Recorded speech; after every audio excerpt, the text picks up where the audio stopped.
This is going to be my high horse. So I'm married with a child. I'm married to somebody way better than I thought that I was ever going to be able to qualify for.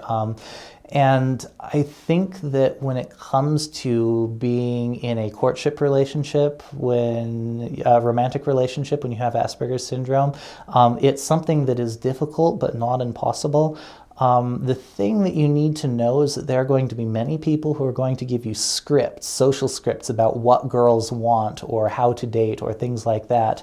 And they're all junk. They're all junk.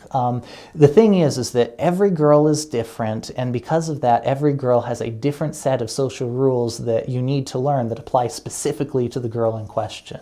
And if that happens, then you can end up becoming the perfect girl, the perfect boy for a girl without necessarily being the perfect boy for any girl. You don't need to be romantic. You don't need to be a pickup artist. You don't need to be suave. You just need to be the person who is right for the girl that you are interested in.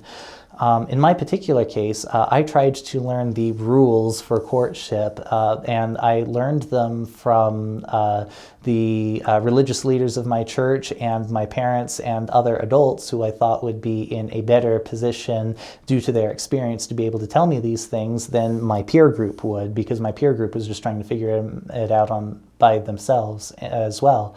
But the problem is that I learned an ancient and somewhat outdated method of courtship. You bring them to movies and then out for ice cream afterwards. You bring them to plays, Mozart's Magic Flute, music impresses girls, that sort of thing. And when really what courtship is all about is getting to know a person.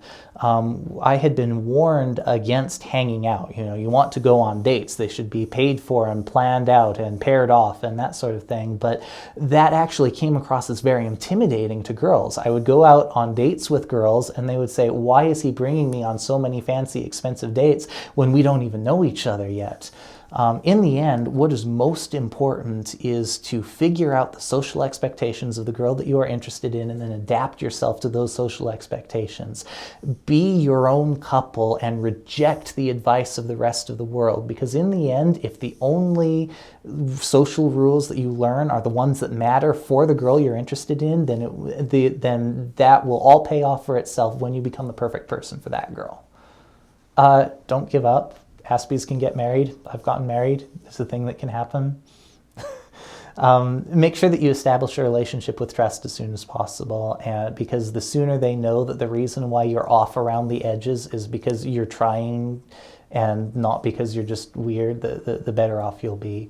Having a relationship of trust in which a girl can say, look, I find that sort of thing highly unattractive, just so you know, and you can say, oh, thank you for letting me know, I won't do that again.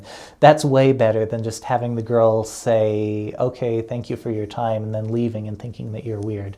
The sooner that you can get into a style of relationship in which you have that open and honest feedback, the better you will be at iterating over your social routines so that you can be better at not offending or disgusting or frightening girls.